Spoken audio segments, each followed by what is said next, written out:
اس سے محبت ہوتی ہے جس کا خاندان اچھا ہو، اس سے محبت ہوتی ہے جس کی زبان میٹھی ہو، اس سے محبت ہوتی ہے جس کے سبب سے ہم اللہ کے عذاب سے بچے ہوں، اس سے محبت ہوتی ہے جو علم والا ہو، اس سے محبت ہوتی ہے جو سراپائے رحمت ہو، اور اس سے محبت ہوتی ہے جس کے چہرے پر حسن مچلتا ہو۔ اب محبت کیسی ہونی چاہیے؟ میں ایک چھوٹے سے رسول اللہ کے صحابی کی محبت بیان کرتا ہوں۔ ان کا نام تھا عبداللہ ذوالفجدین، انہیں ابو دجانہ کہا جاتا تھا۔ وہ ایک دن حضور کی گلی سے گزرے، حضور کے گھر کے پاس سے گزرے، رسول اللہ اپنے گھر کے باہر تھے، ان کی نظر حضور کے چہرے پر پڑی، مچل گئی۔ کہا میں آپ کی محبت کا سرما اپنی آنکھ میں ڈالنا چاہتا ہوں۔ رسول اللہ نے فرمایا میرے غلام اسلام قبول کر لو، پر کسی پر ڈسکلوز نہیں کرنا، اس لیے کہ تمہارا سارا خاندان میرا دشمن ہے، کہیں میری محبت کے سبب سے وہ تمہیں تکلیف نہ دے۔ اس ننھے عاشق کے لیے آتا ہے، اور یہ عاشق رسول منصب ہوتا ہے۔ ہم تو خادم رسول بھی نہیں ہیں۔ یہ جو لوگ کہتے ہیں ہم عاشق رسول ہیں، نہیں، عاشق رسول منصب ہے حضرت بلال کا۔ عاشق رسول یہ لوگ ہیں، ہم تو خادم رسول ابھی سے ہی نہیں بن سکے۔ عاشق تو بڑا اعلیٰ درجہ ہے۔ تو وہ ننھا عاشق ہر روز حضور کے ڈیرے کے پاس آتا اور حضور کے چہرے کی زیارت کرتا اور چلا جاتا۔ بڑی توجہ سے سنیے گا یہ بات، ہر روز آتا۔ احسان دانش نے کہا تھا نا، ایک دن ان کی گلی سے گزر ہوا، پھر عمر بھر کا یہ مشغلہ بن گیا، ہر روز آتا۔ پھر رسول اللہ مکہ سے مدینہ چلے گئے۔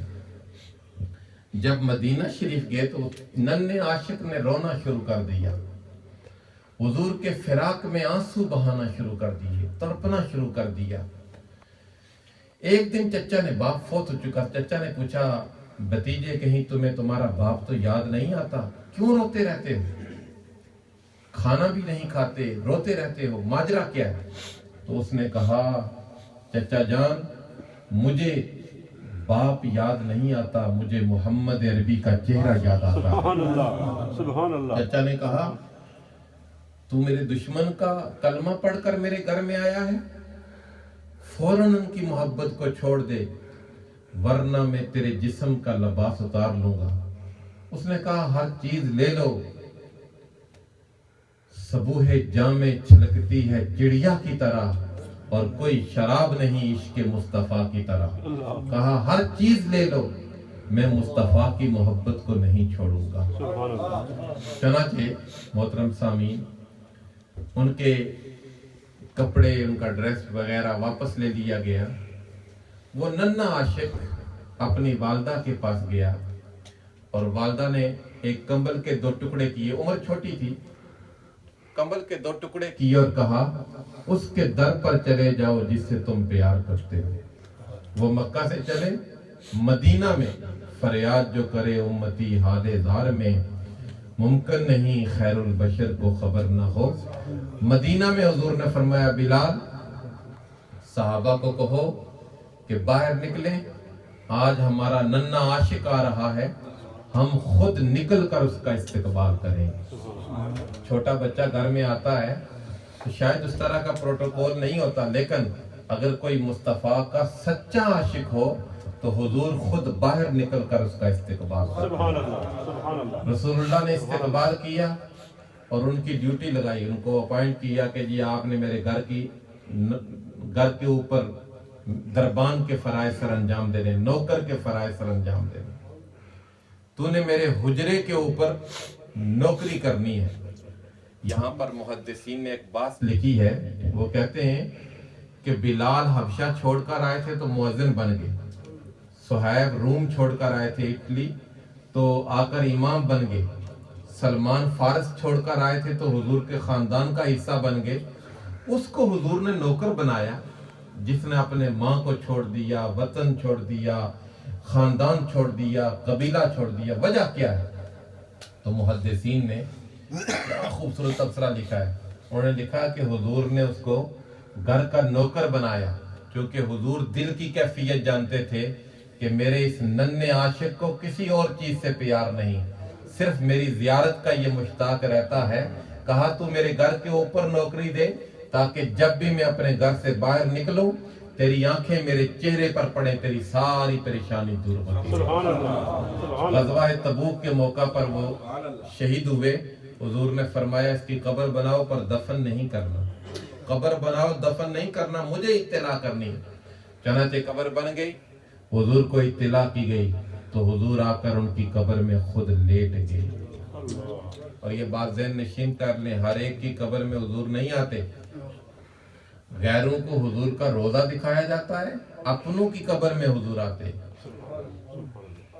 یہ جو لوگ کہتے ہیں یہ محفل نو سجائی رکھنا او دیان دا ویلا ہے، یا قبر میں حضور آئیں گے، قبر جانے حضور جانے، تو وہ عمل سے دور کر رہے ہوتے ہیں۔ ہر ایک کی قبر میں سرکار نہیں آتے، اپنوں کی قبر میں آتے ہیں، غیروں کو سرکار کا روضہ دکھایا جاتا ہے قریب کر کے۔ تو دعا کریں کہ ہم حضور کے ہو جائیں۔ تو حضور قبر میں آ کر لیٹ گئے۔ عبداللہ ابن مسعود روئے، کہنے لگے یا لیتنی لو کنت صاحب الحفرہ، کاش آج میرا بھائی نہ مرا ہوتا، مجھے موت آئی ہوتی تو مصطفیٰ میری قبر میں جلوہ گر ہوتا۔ سبحان اللہ۔ محترم سامعین، کہنے کو تو بہت لمبی گفتگو ہو سکتی ہے، تو اتنا اگر میں کہتا ہوں تشنگی بھی باقی رہنی چاہیے۔ آپ نے جتنی گفتگو سنی اللہ تعالیٰ اسے میرے لیے بھی آپ کے لیے بھی بخشش کا ذریعہ بنائے، اور اللہ تعالیٰ اس محفل کے صدقہ سے ان کے والد گرامی مرحوم و مغفور جو علاقہ کھڑی کی ایک نمایاں شخصیت تھی، ان کو فردوس کے بالا خانوں میں اعلیٰ جگہ عطا فرمائے، ان کے فیملی ممبران کے حال پر کرم فرمائے، اور ان کے کاروبار میں وسعتیں عطا فرمائے، قوت عشق سے ہر پست کو بالا کر دے، دہر میں اسم محمد سے اجالا